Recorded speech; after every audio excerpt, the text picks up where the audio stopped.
At some point in our lives, almost every one of us will have her heart broken. My patient Kathy planned her wedding when she was in middle school. She would meet her future husband by age 27, get engaged a year later, and get married a year after that. But when Kathy turned 27, she didn't find a husband. She found a lump in her breast. She went through many months of harsh chemotherapy and painful surgeries, and then just as she was ready to jump back into the dating world, she found a lump in her other breast and had to do it all over again. Kathy recovered, though, and she was eager to resume her search for a husband as soon as her eyebrows grew back in. When you're going on first dates in New York City, you need to be able to express a wide range of emotions. Soon afterwards, she met Rich and fell in love. The relationship was everything she hoped it would be. 6 months later, after a lovely weekend in New England, Rich made reservations at their favorite romantic restaurant. Kathy knew he was going to propose, and she could barely contain her excitement. But Rich did not propose to Kathy that night. He broke up with her. As deeply as he cared for Kathy, and he did, he simply wasn't in love. Kathy was shattered. Her heart was truly broken, and she now faced yet another recovery. But 5 months after the breakup, Kathy still couldn't stop thinking about Rich. Her heart was still very much broken. The question is, why? Why was this incredibly strong and determined woman unable to marshal the same emotional resources that got her through 4 years of cancer treatments? Why do so many of us flounder when we're trying to recover from heartbreak? Why do the same coping mechanisms that get us through all kinds of life challenges fail us so miserably when our heart gets broken? In over 20 years of private practice, I've seen people of every age and background face every manner of heartbreak. And what I've learned is this: when your heart is broken, the same instincts you ordinarily rely on will time and again lead you down the wrong path. You simply cannot trust what your mind is telling you. For example, we know from studies of heartbroken people that having a clear understanding of why the relationship ended is really important for our ability to move on. Yet, time and again, when we are offered a simple and honest explanation, like the one Rich offered Kathy, we reject it. Heartbreak creates such dramatic emotional pain, our mind tells us the cause must be equally dramatic. And that gut instinct is so powerful, it can make even the most reasonable and measured of us come up with mysteries and conspiracy theories where none exist. Kathy became convinced something must have happened during her romantic getaway with Rich that soured him on the relationship, and she became obsessed with figuring out what that was. And so she spent countless hours going through every minute of that weekend in her mind, searching her memory for clues that were not there. Kathy's mind tricked her into initiating this wild goose chase, but what compelled her to commit to it for so many months? Heartbreak is far more insidious than we realize. There is a reason we keep going down one rabbit hole after another, even when we know it's going to make us feel worse.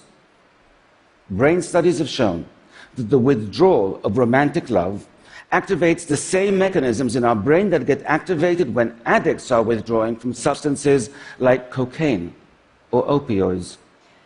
Kathy was going through withdrawal. And since she could not have the heroin of actually being with Rich, her unconscious mind chose the methadone of her memories with him. Her instincts told her she was trying to solve a mystery, but what she was actually doing was getting her fix. This is what makes heartbreak so difficult to heal. Addicts know they're addicted. They know when they're shooting up. But heartbroken people do not. But you do now. And if your heart is broken, you cannot ignore that. You have to recognize that as compelling as the urge is, with every trip down memory lane, every text you send, every second you spend stalking your ex on social media, you are just feeding your addiction, deepening your emotional pain, and complicating your recovery. Getting over heartbreak is not a journey. It's a fight. And your reason is your strongest weapon. There is no breakup explanation that's going to feel satisfying. No rationale can take away the pain you feel. So don't search for one. Don't wait for one. Just accept the one you were offered, or make up one yourself, and then put the question to rest, because you need that closure to resist the addiction. And you need something else as well. You have to be willing to let go, to accept that it's over. Otherwise, your mind will feed on your hope and set you back. Hope can be incredibly destructive when your heart is broken. Heartbreak is a master manipulator. The ease with which it gets our mind to do the absolute opposite of what we need in order to recover is remarkable. One of the most common tendencies we have when our heart is broken is to idealize the person who broke it. We spend hours remembering their smile, how great they made us feel, that time we hiked up the mountain and made love under the stars. All that does is make our loss feel more painful. We know that. Yet we still allow our mind to cycle through one greatest hit after another, like we were being held hostage by our own passive-aggressive Spotify playlist. Heartbreak will make those thoughts pop into your mind, and so to avoid idealizing, you have to balance them out by remembering their frown, not just their smile, how bad they made you feel. The fact that after the lovemaking, you got lost coming down the mountain, argued like crazy, and didn't speak for 2 days. What I tell my patients is to compile an exhaustive list of all the ways the person was wrong for you, all the bad qualities, all the pet peeves, and then keep it on your phone. And once you have your list, you have to use it. When I hear even a hint of idealizing or the faintest whiff of nostalgia in a session, I go, phone please. Your mind will try to tell you they were perfect, but they were not. And neither was the relationship. And if you want to get over them, you have to remind yourself of that frequently. None of us is immune to heartbreak. My patient Miguel was a 56-year-old senior executive in a software company. 5 years after his wife died, he finally felt ready to start dating again. He soon met Sharon, and a whirlwind romance ensued. They introduced each other to their adult children after 1 month, and they moved in together after 2. When middle-aged people date, they don't mess around. It's like Love Actually meets The Fast and the Furious. Miguel was happier than he had been in years, but the night before their first anniversary, Sharon left him. She had decided to move to the West Coast to be closer to her children, and she didn't want a long-distance relationship. Miguel was totally blindsided and utterly devastated. He barely functioned at work for many, many months, and he almost lost his job as a result.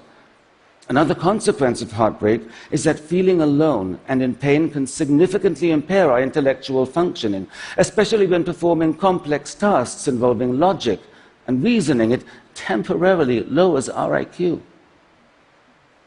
But it wasn't just the intensity of Miguel's grief that confused his employers, it was the duration.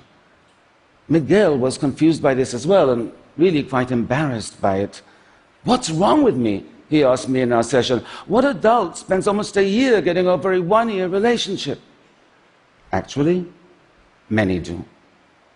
Heartbreak shares all the hallmarks of traditional loss and grief: insomnia, intrusive thoughts, immune system dysfunction. 40% of people experience clinically measurable depression. Heartbreak is a complex psychological injury. It impacts us in a multitude of ways.